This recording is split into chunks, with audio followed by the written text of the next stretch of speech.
Hi guys, Vinny here, and today I'm going to be showing you how to make one of my favorite forage snacks. So this is a little riff on some spanakopita, and I like to think of it as a foraged savory parcel. So the first thing that we're going to do is we're going to make our phyllo dough for the outside of the pastries. We're going to start with 500 grams of plain flour or all-purpose flour, and I'm using a baking scale right now because it's a little easier, I find, to get some accurate measurements when you use weight instead of volume. Then we're going to use 175 mils of water, a teaspoon of salt, and then 25 grams of maple syrup. So you can use honey as well, or molasses, but because these are foraged, we are going to be using some foraged maple syrup. So this is actually Connecticut maple syrup, which is pretty cool, that we live in a state that we can get our own maple. And 25, cool, okay, 27, but that's okay. Make sure you wipe your jar or your lid got stuck and you'll never get it off again.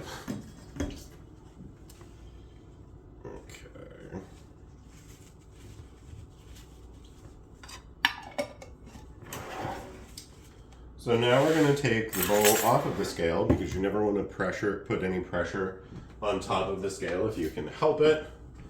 Grab a trusty wooden spoon and moisten the dough as best you can. Phyllo is very dry, and so it looks like it's not going to come together right now because it's such a small amount of liquid compared to flour, but I promise it will. This recipe I've been making for a number of years for various different pastries, and if you kind of get your hand right in there and squeeze, you know, this is really good if you're having kind of a frustrating day or you're a little angry with someone. You know, pastry, especially phyllo, requires quite a lot of muscle. And I find by clenching and unclenching my hands, it really helps work out some of that emotion. And so we're going to pull this apart a little bit to help distribute the water in here. It's starting to feel a little tacky. I do want to encourage you not to add any extra water if at all possible.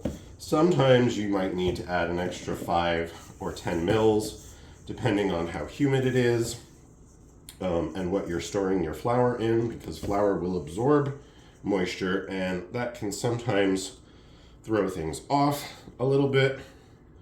But because we want this to be nice and flaky and crispy and crunchy, and you want to hear that like classic phyllo crackle, if you put too much water in, you'll never get there.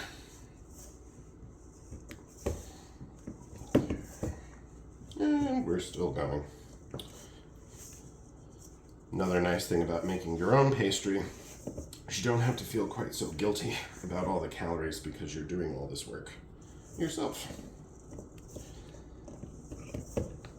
Almost there. So if you look in the bowl, you can see that there's very little flour left, and we've got kind of a shaggy dough beginning to form.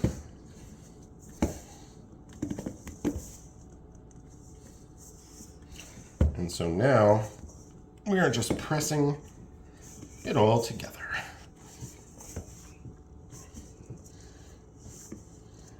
And you just keep working it until it comes into a cohesive mass, which should be any second now.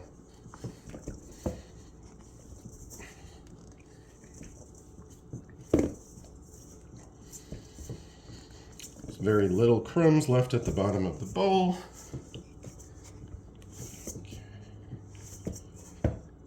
And I'm just kind of squeezing it together.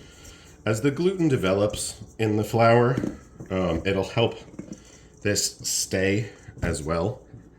And actually, when we put it in the refrigerator, to rest for a little bit, you'll see that the flour will be even more moistened by the dough, by the water in the dough.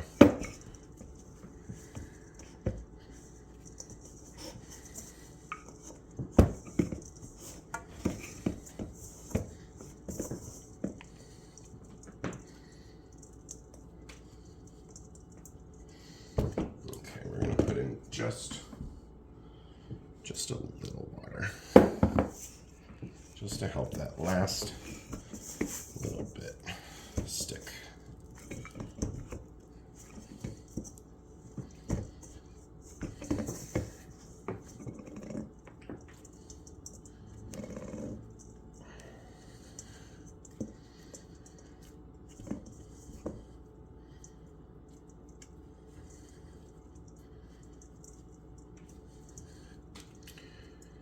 So I'm going to be forming this into a disc, and then we're going to put it in some plastic and wrap it in plastic and then leave it in the refrigerator just to cool out, chill, and let the gluten relax. Whew. It's a good workout for your hands and your forearms. And if you look in the bottom of the bowl, you can see we got all of our flour moistened and our dough together.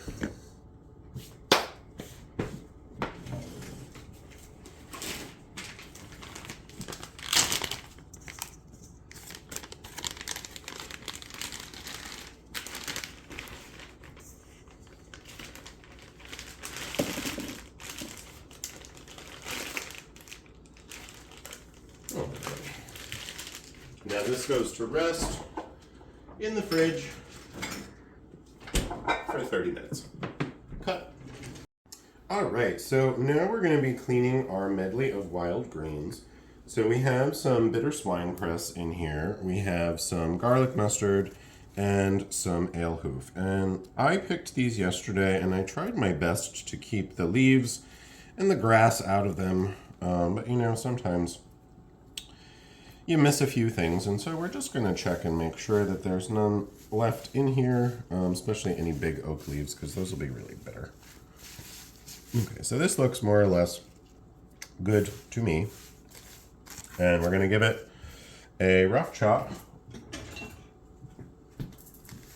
Oh, here's a burdock. That needs to come out. That's a little burdock burr. Some of this was growing by some of that. Now we're just going to give our greens a rough chop, so you're trying to get them into the middle of the cutting board as best as you can. They don't need to be cut up too small, but some of these stems, ooh, that smells really nice. Very fresh and green, and you know, we're lucky that we can get such nice fresh greens, even well past the growing season for many domestic plants.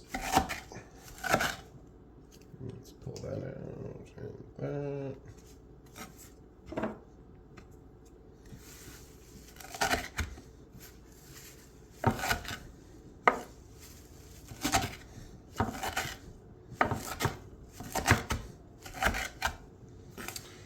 The nice thing about these greens is that, unlike spinach, they don't have a ton of water in them. And so we don't have to worry so much about cooking them down and squeezing out as much liquid, because there isn't as much liquid in them to begin with. And once you've kind of got them separated into some larger chunks or so, this looks pretty good to me. We don't want them too fine. We want to have a little bit of texture in here. Yeah, that looks good. Okay, so we're going to leave these alone for the moment, and we're going to go over to our frying pan, which we've been heating up on a low flame, and we're going to add in a little bit of olive oil, and then we're going to start with our spices. So we're going to throw in a pinch of cumin seeds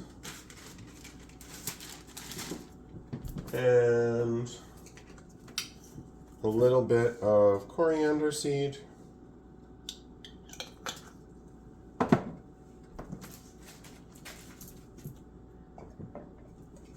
a little bit of crushed red pepper, not too much because this is very strong red pepper. If you get stuff from the grocery store, maybe use a little bit more. I'm going to shave a little bit of nutmeg as well. I really like the fresh nutmeg, or the whole nutmeg. I think this is a much better flavor.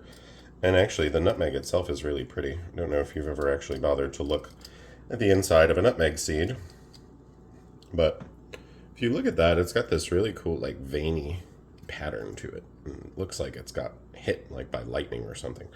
And this will add a nice warming taste to this. And that's enough nutmeg. Then we're going to add the last of our domestic herbs and seasonings. So this is some thyme from my parents' garden.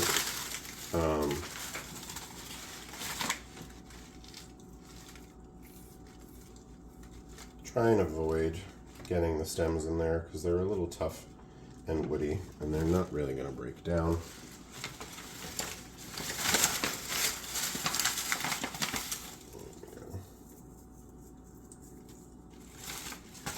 That's the thyme. And we've got some oregano, also from the parents' garden.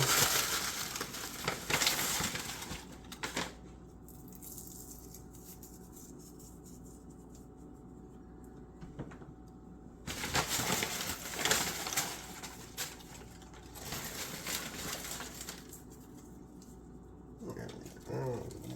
I like oregano. Yeah.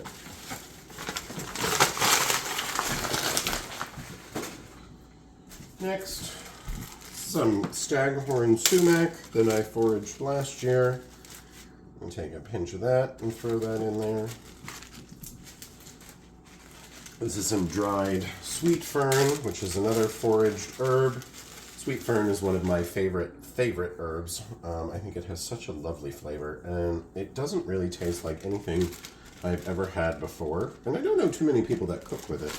And so I would encourage you to dry some if you can, and try using it in as many different places as possible. We're going to throw in some mugwort flour as well. So these are some mugwort flowers that I dried. It's kind of strong, but it does add a nice kind of floral sage taste. And so I do throw in a little bit there. I forgot I took out some fennel seeds as well, so I'm going to throw in a few of those. A little fennel goes a long way, and I try not to put in too much because then it really tastes of fennel and people find that kind of offensive. And then last but not least, my favorite seasoning of all, the spice bush berries. So these are dried and kept in the refrigerator, and usually I just crack them and put them in like this. And you can actually hear them pop. And so the reason we're putting in our herbs and spices at this stage is to kind of wake them up a little bit and to help improve their flavor a little more. And so that is going to go there. Now we're going to put in our garlic and onions. And so we're going to be using some wild garlic preserved in olive oil.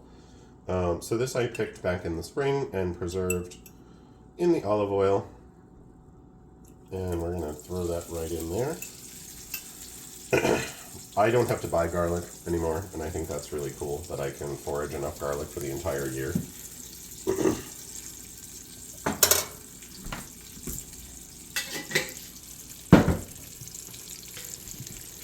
Next, we're going to put in our onion.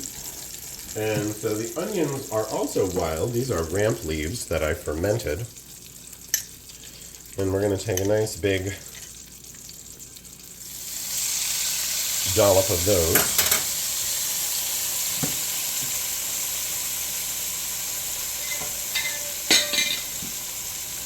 Oh, the smell in here is getting really nice. It's becoming very fragrant. We also have some fermented spruce needles. So last year I candied some spruce needles, and those were really tasty. This year I was curious to try fermenting them to see how they would taste, and they're actually delicious. They make a really nice seasoning. You just want to make sure you don't overdo it. So I'm only putting in a little bit of those. And then last but not least, I'm going to put in some garlic mustard flower heads that I fermented early in the spring as well, and we're going to put those in there.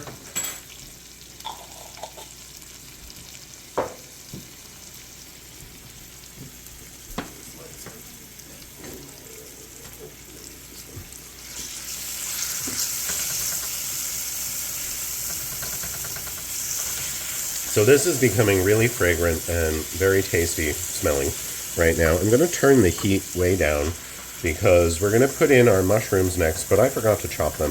And so I'm going to put this not on pause, but we're going to slow it down by turning our heat down. All right, so we're going to be doing a rough chop of our mushrooms. I'm not going to be particularly fussy that all the pieces are the same size because I like a little variety in texture and difference in shape. I think it makes it a little more interesting to eat. And most of them are going to be cut up pretty small anyway because the pastries themselves are going to be very small. And so we can't have massive chunks of mushroom in there. The other thing with mushrooms is they shrink when you cook them. They shrink a lot because mushrooms have a lot of water in them.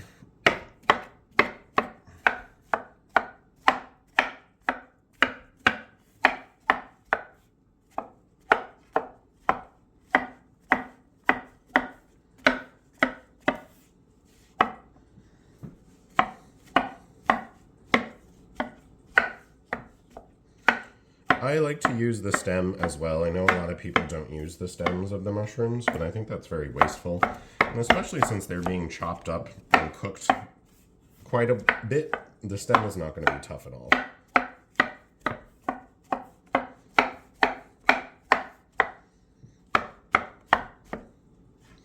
Alright, so we've more or less gotten rid of all the larger chunks of mushroom.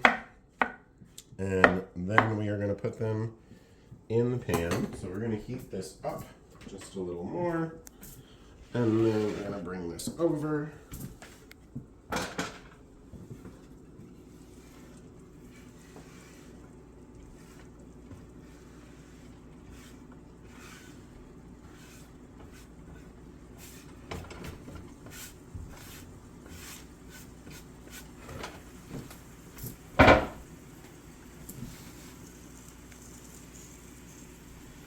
Nice pinch of salt.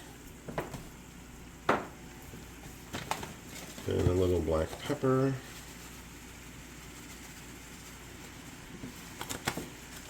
And you know what I forgot to put in is a little bit of fenugreek, which is something I've been working with lately, and I kind of like this.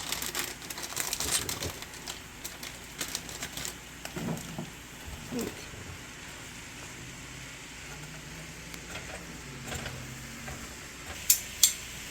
You can always cut up your ramps and garlic on the cutting board, but I find a lot of the flavor then gets lost to the cutting board instead of in the pan. So I start them off whole, and then if you have a good pair of kitchen shears, you can actually just chop them like this roughly in the pan.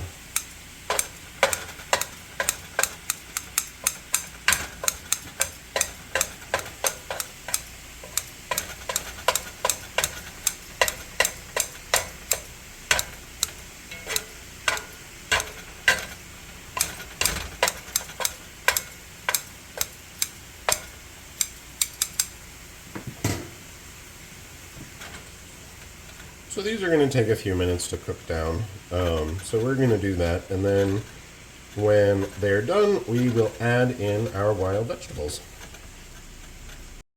Alright, so if you look in the pan, you can see that we have reduced the volume of mushrooms by almost half, and we have very little liquid left here on the bottom, and so we're just kind of evaporating off as much of this water and liquid in here as we can, because we don't want this in our pastry filling because it'll make it soggy, and that will be not good because no one wants a soggy pastry.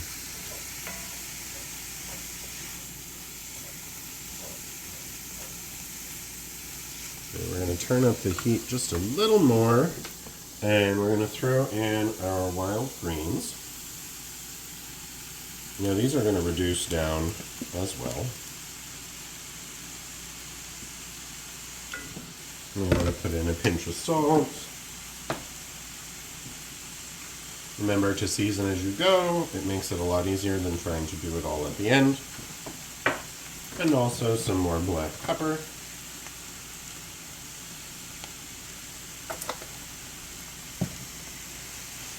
And also, I know this is going to seem counterintuitive because I'm putting liquid in something I want to be dry, but I really like the flavor of this beach plum vinegar, and so I'm going to throw in just a little bit of that as well.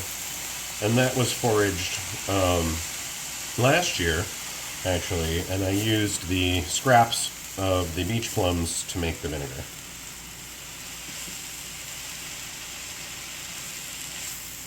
So you can see these greens are going to reduce down significantly. They're already half the volume that they were before. I'm going to mix them in with the mushrooms. Right? Oh wow, that smells really good.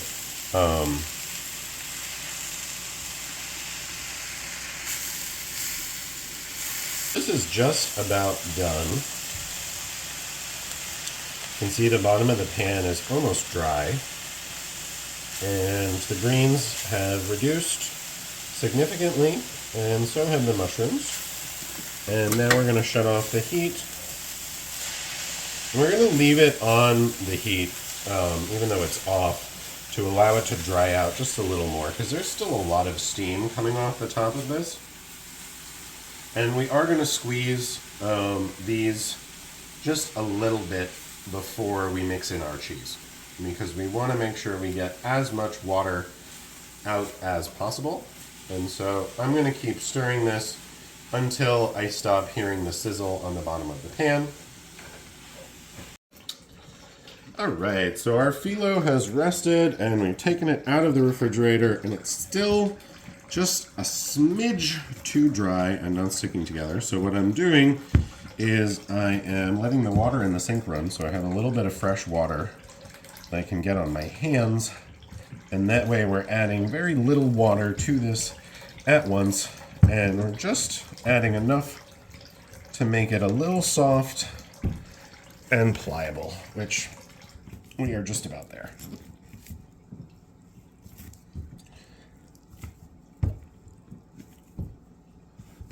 Yeah.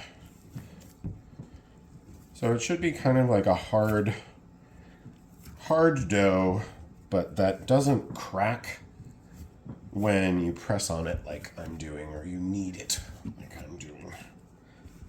We are just about there.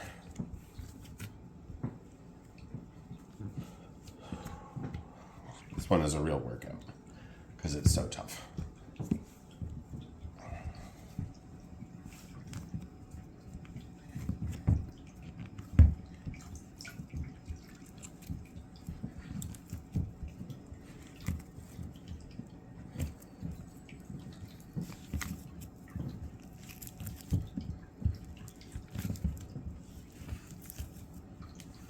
All right.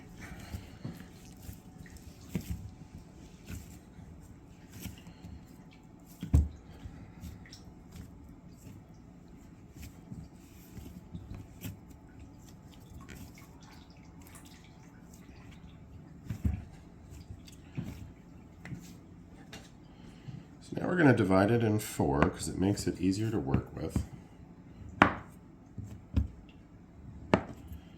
And these 3 pieces are going to go back in the bag so they don't dry out. You can use a damp cloth as well, but these were in a plastic bag in the refrigerator, so they're going to stay this way. We're going to flatten this out.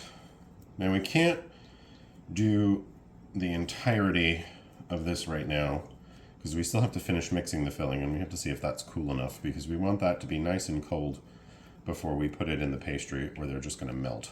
And you see how this is spreading nicely and it's mostly sticking together. That's perfect. So this is done. I'm going to put this in the bag. We're going to check our filling, and it's still a little warm. And so, yeah, that's still a little warm. So we're gonna have to stop and wait a minute, and we're gonna put this outside because it's cold outside. And so it'll cool it off nice and quick. All right, so our filling is nice and cool. And so we are just gonna put it in this sieve, and we're gonna squeeze some of the water out because we don't want any water.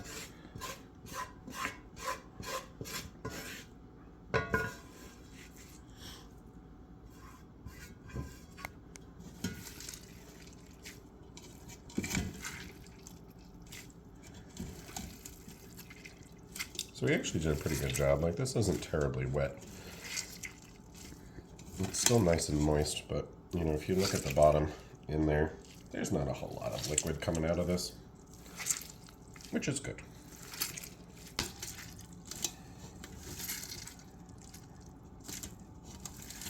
Okay, so there was more liquid in here than I originally thought there was, but that's okay. You know what? That's why we're squeezing this out. And that's why you get your hands in there so you can feel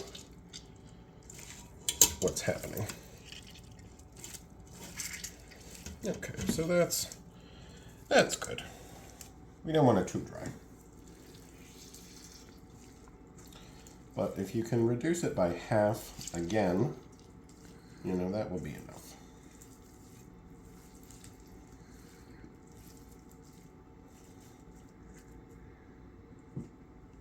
So we're going to put this back in our frying pan because this is dry.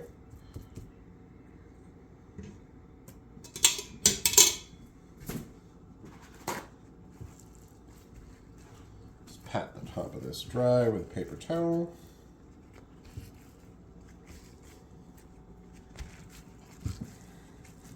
Cool. Now we're going to get our cheese in there. So this is a bit of chopped medium cheddar, and it's got a nice creamy kind of taste to it. And because this is a filling and I'm Italian, we're going to be putting in some Parmesan. Maybe not a ton, maybe just 1/8 to 1/4 of a cup. And we want to grab that piece because we didn't want any herbs in there. And we're going to give this a quick little toss with our hands.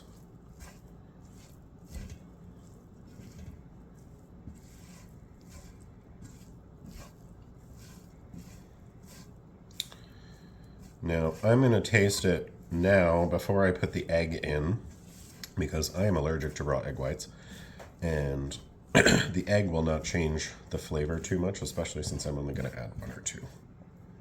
And so let's see.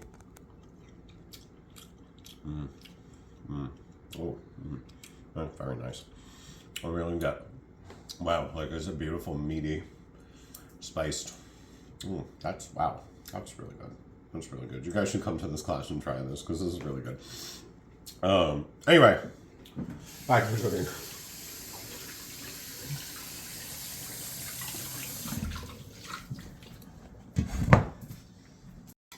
Alright, so we have 2 eggs cracked in a separate bowl that we've seasoned with a little salt and pepper that we're just going to pour over the top. And this is going to help stick our filling together. I'm using the spoon this time instead of my hands because I am allergic to raw eggs and they will make my hands itch.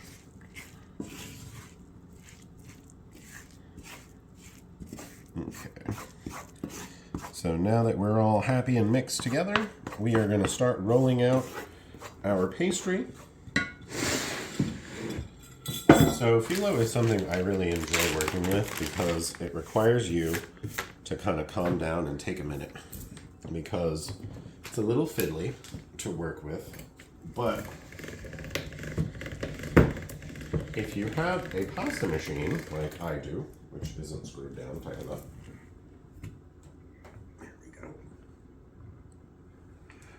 it's really no trouble to roll out. So you're just reducing the thickness by 1 each time. And you don't want to see too many holes. There's 1 hole in here, which like I'm gonna go like this and roll it over. If I see too many more, it means it's too dry and that we need to add a little more water and give it a knead and then another rest. But it looks like it's all right.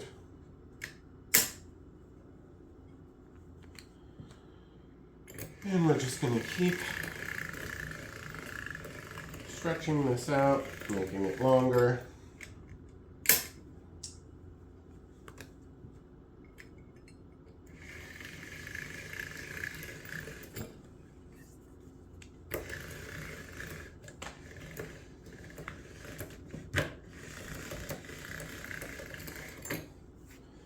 Now, usually at this stage, I actually cut this in half because after this, it gets a little too long to work with. And because I'm going to be cutting it into really small sheets for these parcels anyway, we don't need gigantic, long sheets of phyllo.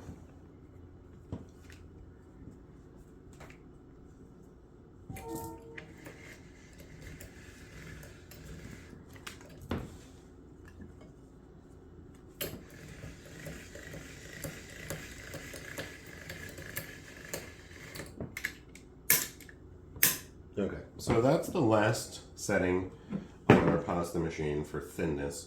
This is not yet stretched out enough to be proper phyllo thinness for pastry, and it will dry out if we leave it like this for too long. And so I'm going to take some ghee. You can use lard or tallow as well, but I think the ghee is going to be really nice. And we're going to paint the top of the pastry with the ghee, and this is going to help it to stretch a little more. And so we don't want to be too stingy, but you also don't want like gigantic globs of ghee on here. You want it so that your hand can kind of gently skate over the whole surface of the dough. And then you want to do your hands with a little bit of ghee, or whatever fat you're using. And you kind of pick up the dough like this, and you put your hands underneath, and you just kind of pull and pull, and then move up a little bit, and then go back down, and stretch it out a little more. And so they say that phyllo is thin enough when you can read the newspaper through it. And that takes kind of a lot of practice and some gentle hands. And when you start to see, I see a little hole, you want to be careful because you know that you're approaching done. And you also want to stretch out the middle as much as you stretch out the edges. And you can see how much bigger this sheet is becoming as I'm pulling it, because the top was really skinny to begin with. But also remember, this was easily half the size that it was. And you actually can start to see the striations in the dough too as it's expanding. And that's where you need to pull. And if you put enough ghee on, it won't rip either. And so this is about done. At least about done enough where we can cut our first strip. And so we're going to cut this here like that, and put a little more ghee on there.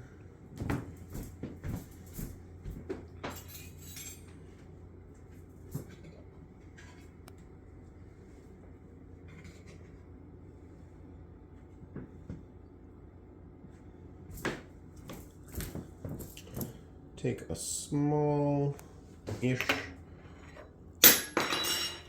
tablespoon. That might actually be a little too much filling, so we're going to take off a little there. So that's probably about a teaspoon, a generous teaspoon of filling, if I was to guess. And then I'm going to fold it over itself like this.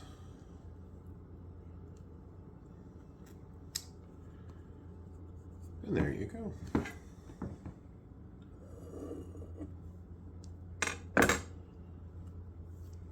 Isn't that cute?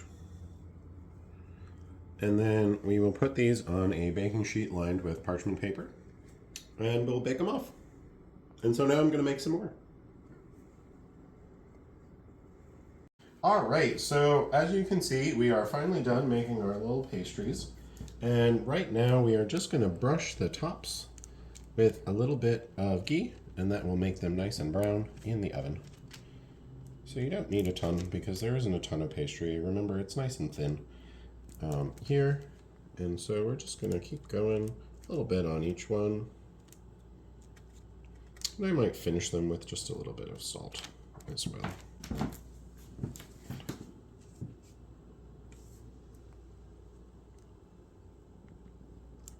And these are going to go in the oven at 425 until they're done and a nice light golden brown. And I am not exactly sure how long that will be, but I have a feeling it's going to be somewhere between 30 and 45 minutes. And we will probably rotate them in between as well.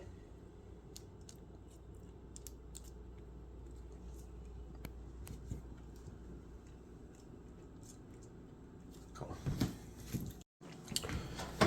So it looks like our pastries are just about the right shade of golden brown. Yeah, we might give them another 2 minutes in there and then we'll take them out. All right, so these are done. We're going to take out the top sheet first and then the bottom one. And then we're going to cool them on this rack. So now they've cooled a little bit, and my favorite part and the best part comes with tasting how they are.